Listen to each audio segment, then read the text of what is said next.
अस्सलामुअलैकुम and welcome back to my channel learning with Hadia. आज का जो हमारा लेसन है 9 शुरू करेंगे स्पेसिफिक लर्निंग डिसऑर्डर। तो शुरू करने से पहले जो है आप मेरा चैनल सब्सक्राइब कर दें, press the notification button as well, और लाइक शेयर सब्सक्राइब कमेंट करना मत भूलिएगा, क्योंकि मुझे इससे पता चलेगा कि आपको समझ आ रहा है, क्या समझ में नहीं आ रहा, कौन से टॉपिक, कौन से लेक्चर्स, कौन से सब्जेक्ट्स मुझे और कवर करना चाहिए। तो प्लीज़ मुझे बताइएगा। स्पेसिफिक लर्निंग डिसऑर्डर क्या होता है? ये जिसको लर्निंग डिसऑर्डर या लर्निंग डिसेबिलिटी भी कहा जाता है, जो कि एक न्यूरो डेवलपमेंट डिसऑर्डर है, जो कि स्कूल एज में शुरू हो जाता है। Although it may be not be recognized until adulthood, ये एडल्टहुड तक कभी कभार ये रिकॉग्नाइज नहीं भी होता। ये डिसऑर्डर जो है स्पेसिफिक डेफिशिएंट्स होते हैं कुछ इंसान के अंदर। जब ये डिसऑर्डर जो है ना कैसे कैटेगराइज होता है कि जब इंसान होता है ना, उसकी एबिलिटी किसी भी चीज़ को परसीव करने की या इंफॉर्मेशन आगे एक्यूरेटली या एफिडेंटली प्रोसेस करने की इंफॉर्मेशन जो है ना उसके अंदर वो कमियाँ होती हैं। Learning difficulties refer to ongoing problems on in one of the three area. तीन एरियाज में जो प्रॉब्लम्स होती हैं, रीडिंग में, राइटिंग में, मैथ्स में, मतलब कि रीजनिंग में, which is the foundation to one's ability to learn. Math जो कि किसी की लर्न करने की जो कि फाउंडेशन होती है, तो उनमें मसले चल रहे होते हैं लिखने में, पढ़ने में या मैथ्स में। डायग्नोस्टिक क्राइटेरिया क्या है स्पेसिफिक लर्निंग डिसऑर्डर्स का? क्या है कि जो कि एकेडमिकली जो स्किल्स होते हैं उनको सीखने में मसले हो रहे होते हैं। कुछ ना कुछ के जो at least one of the following symptoms that have preceded for at least 6 months, जो कि एक से सिम्टम्स होता है जो कि 6 महीने तक परसिस्टेंटली आता है, तो उसमें तो फिर आपको पता चलता है कि वो डायग्नोस किया जाता है कि ये स्पेसिफिक लर्निंग डिसऑर्डर का जो है ना बीमारी है। ये इसमें क्या होती हैं, इनएक्यूरेट या तो स्लो होते हैं, या एफर्टफुल वर्ड रीडिंग होती है कि एक लफ्ज़ जो होता है उसको बार बार जो है ना गलत प्रोनाउंस, गलत बोल रहा होता है, इनकरेक्टली बोल रहा होता है, लेकिन वो बड़ा ज़ोर से वो बोले जा रहा होता है, स्लोली बोल रहा होता है या हेजिटेंटली बोल रहा होता है, तो वो गलत ही बोल रहा होता है। जो फ्रीक्वेंटली वर्ड्स को गेस करता है, और डिफ़िकल्टी होती है उसको वर्ड्स को साउंड करने में। जैसे ए की क्या साउंड है, तो उसको जो है ना साउंड करने में, वर्ड्स को साउंड करने में, उसकी आवाज़ें निकालने में उनको मसले और होते हैं। किसी भी लफ्ज़ के जो मीनिंग है उसको अंडरस्टैंड करने में कि क्या हम लोग बोल रहे हैं, उसको उनको पता नहीं होता कि क्या हम लोग बोल रहे हैं। उनके स्पेलिंग के साथ मसले चलते हैं, उनको स्पेलिंग्स नहीं आता है, हत्ता कि वॉल्स के या कॉन्सोनेंट्स तक का उनको ना मसला, उनमें भी मसले चल रहे थे। आगे है रिटन एक्सप्रेशन में उनको ग्रामेटिकली मसले होते हैं, मल्टी और पंक्चुएशन में एरर्स होते हैं सेंटेंसेस के दौरान, पुअर पैराग्राफ ऑर्गेनाइजेशन होती है, written expression of ideas lack clarity, और क्लैरिटी नहीं होती उनके अंदर, तो ये मसले होते हैं। नंबर सेंस में उनके अंदर नंबर सेंस नहीं होता उनके अंदर, उनको वो एक ही, मतलब अगर कोई सिंगल डिजिट को भी काउंट करना होता है ना, तो वो फिंगर्स को यूज़ करते हैं काउंट करने के लिए। और कैलकुलेशन में उनके मसले होते हैं, नंबर्स को अंडरस्टैंड करने में। फिर मैथमेटिकल रीजनिंग में उनको मसले होते हैं। द इफेक्टिव एकेडमिक स्किल जो हैं, और जो कि ये जो उनके मसले होते हैं, ये एकेडमिक स्किल्स को ऊपर असरअंदाज करते हैं, जो कि इंटरफेरेंस जो कि एकेडमिक और ऑक्यूपेशनल परफॉर्मेंस के ऊपर जो कि असरअंदाज, सारी बातें होते हैं, अपनी डेली लाइफ लिविंग में इनके असरअंदाज होते हैं। 17 साल for the individuals age 17 years and older, 17 साल से बड़े या 17 साल के जो लोग होते हैं। A documented history of impairing learning difficulties में be substituted for standardize assessment. एक डॉक्यूमेंटेड हिस्ट्री जो कि होती है जो कि इनके लर्निंग डिफिकल्टीज को मदद देती है, उनको असेस करती है, तो वो उसको थ्रू देखा जाता है। लर्निंग डिफिकल्टीज जो कि स्कूल ईयर्स एज में भी शुरू हो जाती हैं, जो कि जगह जब एकेडमिक स्किल्स में एकेडमिकली हमें जब उनको मसले देते हैं, तो वो फिर अंदर आगे जाके इंसान को लिमिटेड कर देता है। उनके अंदर कुछ कैपेसिटीज़ होती हैं जो कि कुछ कुछ को वो जांचते हैं, बाकियों को मतलब ज़ाहिर बात है उनकी लर्निंग स्किल्स जो है ना, किसी को सीखने की, समझने की लर्निंग डिफ़िकल्टीज उनके अंदर पैदा हो जाती हैं।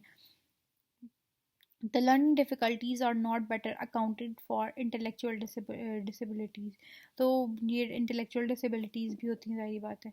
अनकरेक्टेड विजन और ऑडिटरी ऑडोसिटी, मेंटल या neurological disorder, psychosocial disorder, lack of proficiency in the language of academic instructions और जो कि 4 क्राइटेरिया हैं, इनको कब क्या है नोट क्या इन्होंने दिया, जो कि 4 criteria are to be met based on clinical synthesis के ऊपर ही इनको बेस किया, इनको डायग्नोस किया जाए, इंसान की जो कि हिस्ट्री को देखा जाए, डेवलपमेंट हिस्ट्री को, medical, family, educational, school reports और साइको एजुकेशनल असेसमेंट करके फिर इनको डायग्नोस किया जाए। आगे specific learning disabilities. While diagnosing an individual, we have to look at the specifiers and specify if reading disabilities का उन्होंने इसमें बताया है। अब रीडिंग डिसेबिलिटीज़ क्या है? अब अच्छा, वर्ड को सही से एक्यूरेटली बोल नहीं सकते, फिर रीडिंग रेट या उनकी जो बोल किसी चीज़ को रीड करते हैं तो बड़ी स्लोली या बड़े उनके मसले होते हैं, कॉम्प्रिहेंशन नहीं पढ़ सकते।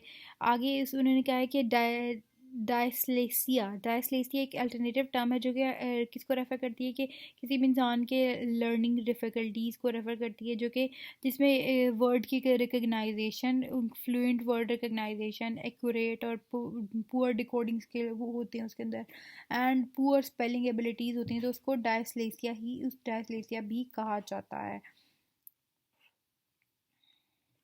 इसमें डिफ़िकल्टी कॉम्प्रिहेंशन भी होती है, डिफ़िकल्टीज विद रीडिंग कॉम्प्रिहेंशन और मैथ रीजनिंग में भी होती है। आगे राइटिंग डिसेबिलिटी में क्या होता है, स्पेलिंग नहीं पर सही से उसको आते हैं, ग्रामेटिकल प्रॉब्लम्स होते हैं या पंक्चुएशन प्रॉब्लम्स होते हैं उसमें, क्लैरिटी और ऑर्गेनाइजेशन ऑफ रिटन एक्सप्रेशन। आगे मैथमेटिकल डिसेबिलिटी में क्या आता है, नंबर सेंस प्रॉब्लम होते हैं, मेमोराइजेशन ऑफ अरिथमेटिक फैक्ट्स होते हैं, फ्लुएंट कैलकुलेट नहीं कर पाता वो, कोई एक ये वो जैसे फॉर एग्जांपल 1+1 करना हो तो उसको भी वो फिंगर्स पे काउंट करता है, एक्यूरेट मैथ रीजनिंग। आगे इसको कह रहे हैं कि डायस्क्लेक्यूलिया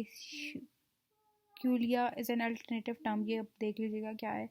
एक अल्टरनेटिव टर्म है जिसमें वो क्या जिसमें इसको इसके उसको रेफ़र किया जाता है कि जो प्रॉब्लम जो कि न्यूमेरिकल इंफॉर्मेशन में, अरिथमेटिक फैक्ट या कैलकुलेशन में मसले होते हैं, word reasoning, math reasoning, accuracy, उनको डायस्लेसिया भी कहा जाता है। Mild we also need to specify current severity on the, अब इनकी स्वेरिटी अब देखेंगे क्या ये माइल्ड है या मॉडरेट है, तो मॉडरेट है या स्वेयर है। तो माइल्ड में क्या आता है, जो कि जो 1 और 2 एकेडमिक डोमेन्स होती हैं इसमें, सम डिफ़िकल्टीज लर्निंग स्किल्स इन 1 और 1 या 2 एकेडमिक डोमेन्स में डिफ़िकल्टीज होती हैं। इसमें इंडिविजुअल जो है जब उसको कोई हेल्प मिले या सपोर्ट सर्विसेज मिले तो फिर वो जो है ना अच्छे तरीके से काम कर सकता है। माइल्ड होती है, कम होती हैं इसमें अंदर। मॉडरेट में क्या होती है, डिफ़िकल्टीज़ लर्निंग से एक या एक से ज़्यादा जो एकेडमिक डोमेन्स में उनको डिफ़िकल्टी होती है सीखने में, कुछ सपोर्ट सर्विसेज उनको मिले तो फिर या तो वर्क प्लेस में या तो स्कूल में, तो फिर भी उन अपनी जो डेली एक्टिविटीज़ हैं वो उनको प्रॉपरली थोड़ी मदद से जो है ना वो ठीक कर सकते हैं। स्वेयर डिफ़िकल्टीज़ में वो क्या होता है, सेवरल एकेडमिक डोमेन्स को इसमें वो उनके लिए डिफ़िकल्टी हो जाती है, वो नहीं सीख सकते, वो नहीं कर सकते वो काम, हालांकि उनको मदद भी दी जाए, उनको अप्रोप्रिएट अकोमोडेशन या सर्विसेज भी दी जाए, फिर भी वो जो है ना अपने डेली टास्क जो है ना वो कंप्लीट नहीं कर सकता। कम्युनिकेशन डिसऑर्डर क्या होता है, किसी के बोलने के तरीके, बोलने का डिसऑर्डर इसमें आ रहा है कि कोई भी जब बच्चा जो कि इंसान है जो कि कोई भी अपनी लैंग्वेज अप्लाई नहीं कर सकता, बोल नहीं सकता सही से, कोई क्या बोल रहा है डिटेक्ट नहीं कर सकता, तो वो लैंग्वेज कम्युनिकेशन डिसऑर्डर आ सकते हैं। तो क्या टाइप्स हैं डिसऑर्डर्स के, लैंग्वेज डिसऑर्डर है, स्पीच साउंड डिसऑर्डर है, सोशल कम्युनिकेशन डिसऑर्डर है, चाइल्डहुड ऑनसेट फ्लुएंसी डिसऑर्डर है। लैंग्वेज डिसऑर्डर क्या है कि लैंग्वेज कैसे यूज़ करनी है, इसको कैसे एक्विजिशन उसकी कैसे कैसे यूज़ करनी है लैंग्वेज को, उसके अंदर डिफ़िकल्टीज आती हैं, लैंग्वेज डिसऑर्डर कहलाया जाता है। डायग्नोस्टिक क्राइटेरिया क्या है, use of language across different, उनको या तो स्पोकन नहीं आती या तो रिटन नहीं आती, साइन लैंग्वेज नहीं आती, अदर तो उनको ये एक तो ये क्राइटेरिया आ रहा है, ठीक है। उनको उनको मतलब कि डायग्नोस करने का क्राइटेरिया क्या है, रिड्यूस वोकेबलरी, उनके पास वोकेबलरी कम होती है, वर्ड नॉलेज कम होती है, उसका यूज़ करने का तरीका कम होता है। आगे लिमिटेड सेंटेंस स्ट्रक्चर, उनके पास सेंटेंस स्ट्रक्चर, उनके पास प्रॉपर उनको ग्रामर रूल्स नहीं पता होते, कैसे सेंटेंस को कैसे बनाना है, वर्ड्स को जोड़ के कैसे सेंटेंस बनाना है, कैसे बोलना है।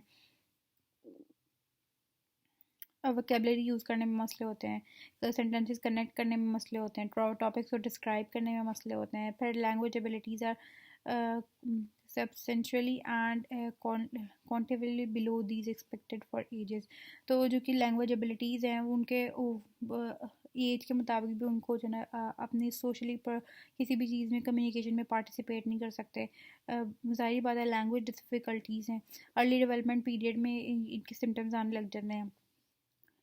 These difficulties are not attributable to hearing or any other sensory। और ये जो है ना उनके साथ इनके साथ hearing के साथ या अदर और sensory impairment के साथ मंसूब नहीं करते, या मोटर डिसफंक्शन के साथ नहीं करते। इन सब बाकी ये पढ़ लीजिएगा, मतलब इनके साथ मंसूब नहीं करते। स्पीच साउंड डिसऑर्डर्स क्या है ये एक अम्ब्रेला टर्म है, ये एमसीक्यू तौर पे आ सकता है। Speech sound disorder is an umbrella term, ठीक है, जिसमें जो क्या रेफर करता है डिफ़िकल्टी और combination of difficulties with perception, कि अगर किसी चीज़ का कोई भी परसीव करने का जो तरीका है उनको उनके अंदर डिफ़िकल्टीज आ जाती हैं। मोटर प्रोडक्शन में या phonological presentation of speech word and speech segment में इनको डायग्नोज करने का क्या क्राइटेरिया है। स्पीच साउंड प्रोडक्शन में उनके मसले होते हैं, स्पीच जो कि स्पीच इंटेलिजिबिलिटी पे असरअंदाज करते हैं, वर्बल कम्युनिकेशन ऑफ मैसेजेस में असरअंदाज करते हैं। फिर ये डिस्टर्बेंसेस जो होते हैं वो फिर लिमिटेशन कॉज कर देते हैं, सोशली भी वो लोग सही से पार्टिसिपेट नहीं कर सकते, एकेडमिकली भी नहीं कर सकते, ऑक्यूपेशनल परफॉर्मेंस में भी उनके मसले होते हैं। फिर अर्ली डेवलपमेंट पीरियड में ही ये सिम्टम्स आने लग जाते हैं।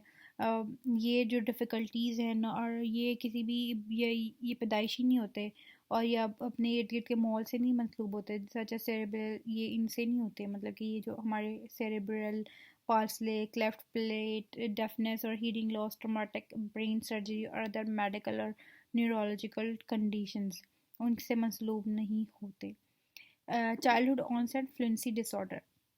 अब चाइल्डहुड में ऑनसेट फ्लुएंसी डिसऑर्डर को एक और नाम भी दिया जाता है स्टटरिंग, तो ये एज एन एमसीक्यू आ सकता है, तो make sure you learn this. एक कम्युनिकेशन डिसऑर्डर होता है जिसमें डिस्टर्बेंस होती है फ्लो के टाइमिंग ऑफ स्पीच में और फ्लो ऑफ स्पीच में। क्या है क्राइटेरिया, क्या होता है, disturbances in the normal fluency and the time patterning of speech, जो कि नॉर्मल जो कि इन्फ्लुएंस होता है नॉर्मल बोलने का तरीका, बच्चा जो कि बैक एंड फोर्थ कन्वर्सेशन चलती हैं उसका जो टाइम होता है वो बहुत ज़्यादा टाइम टेकिंग होता है आगे से जवाब देने में, जो किसी भी वर्ड को या साउंड को या स्लेबल को जो कि बार बार रिपीट करता है, prolongation of consonants as well as noun. फिर ब्रोकन वर्ड्स, कुछ वर्ड बोलता है दरमियान में लंबा पॉज आ जाता है, फिर बोलता है फिर पॉज आ जाता है। ऑडिएबल और साइलेंट ब्लॉकिंग, फिल्ड और अनफिल्ड पॉजेज, जो कि स्पीच के दौरान बहुत ज़्यादा पॉजेज हो जाती हैं, या तो वो उस गैप को फिल कर देता है दोबारा बोलने लग जाता है, या फिर अनफिल्ड रहता है।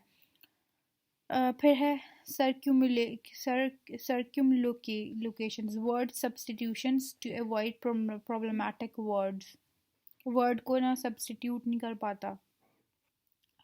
Word produce with an excess of physical tension के बाद कुछ सोचता है, वो काफ़ी देर सोचता है क्या बोलूँ, फिर उसको वर्ड याद आता है, एक ही वर्ड को बार बार रिपीट करता रहता है, जैसे अभी मैं रिपीट कर रही हूँ तो इस तरह वो रिपीट करता रहता है, ठीक है। जो ये डिस्टर्बेंस होता है उनके अंदर एनजाइटी पैदा करती है लिमिट स्पीकिंग की। फिर ये जो डिस्टर्बेंस एनजाइटी पैदा करती है, ये लिमिटेशन इफेक्ट करती है कम्युनिकेशन में, जो कम्युनिकेशन सोशल पार्टिसिपेशन में भी हो सकती है, एकेडमिकली भी हो सकती है, और फिर वर्क स्पेस में ऑक्यूपेशनल परफॉर्मेंस में भी मसले होते हैं, मतलब कि बोलने में। ये ऑन से इसके सिम्टम्स कब होते हैं, अर्ली डेवलपमेंट पीरियड में। फिर disturbance is not attributable to speech motor और सेंसरी डेफिशिएंट, ये स्पीच मोटर से या सेंसरी डेफिशिएंट से मसलूब नहीं होते। Dysfluency associated with neurological insult से जो कि ना एसोसिएट होता है स्ट्रोक, ट्यूमर और ट्रॉमा और other medical condition is not better explain by other mental disorder. Social communication disorder क्या है, use of verbal and non verbal language, for social purposes. ये कैसे कैटेगराइज, सोशल से याद आप कर लें कि जो कि वर्बल और नॉन वर्बल लैंग्वेज है कि जो कि हम लोग सोशली यूज़ करना पर्पज़ के तौर पर यूज़ करते हैं, तो उसमें उसके मसले हो रहे होते हैं। limitations is effective in communication, social participation, social relationship, academic और occupational performance। डायग्नोस करने का क्या क्राइटेरिया है? परसिस्टेंस डिफ़िकल्टीज़, क्योंकि बार बार वो डिफ़िकल्टीज़ होती हैं सोशली, कोई भी लैंग्वेज बैरियर्स आते हैं कम्युनिकेट करने में, वर्बल या नॉन वर्बल हो सकते हैं। सोशल कोई भी जो लैंग्वेज यूज़ करते हैं उसमें डेफिशिट्स होते हैं, जो कि सोशल पर्पज़ की, जैसे किसी को ग्रीट करते हुए या इंफॉर्मेशन शेयर करने में। तो फिर उसके जो अंदर सोशल कॉन्टेक्ट होता है वो उसमें कम पाया जाता है, वो सोशली सही तरीके से जो है ना कम्युनिकेट नहीं कर पाता, और अपनी कम्युनिकेशन जो है ना कॉन्टेक्ट के साथ साथ चेंज नहीं कर पाता। फॉर एग्जांपल अभी एग्ज़ाम्स के ऊपर बात हो रही है, दूसरे सेकंड पे किसी और चीज़ पे बात हो रही है, तो वो अपने आप की जो कम्युनिकेशन कॉन्टेक्ट है ना वो इतनी जल्दी चेंज नहीं कर पाता।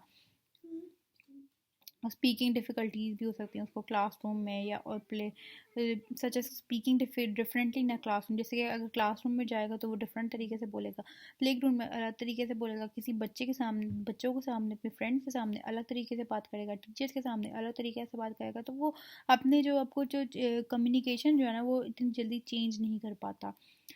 Difficult following rules of for conversation and story telling, जब वो स्टोरी टेल करता है या कन्वर्सेट करता है अपनी बात को, तो वो उसको डिफ़िकल्टी होती है अपने बातें बताना। और जैसे कि अगर कोई टीचर क्वेश्चन कर रही होती है क्लास में, तो अपने एकदम से उसको आंसर देना या उसकी बारी पे कोई बात बताना, तो वो टर्न में कन्वर्सेट करना उसके लिए मुश्किल हो जाता है। Difficulties understanding what is not explicitly stated, जब उसके साथ इंटरफेयर किया जाए तो फिर उसको डिफ़िकल्टी हो जाता है, इंटरफेयर किया जाए अचानक, या उसको कोई लैंग्वेज इडियम्स वगैरह ह्यूमर किया जाए तो उसको समझ नहीं आती, अगर स्कारकेज़म किया जाए तो उसको समझ में नहीं आती।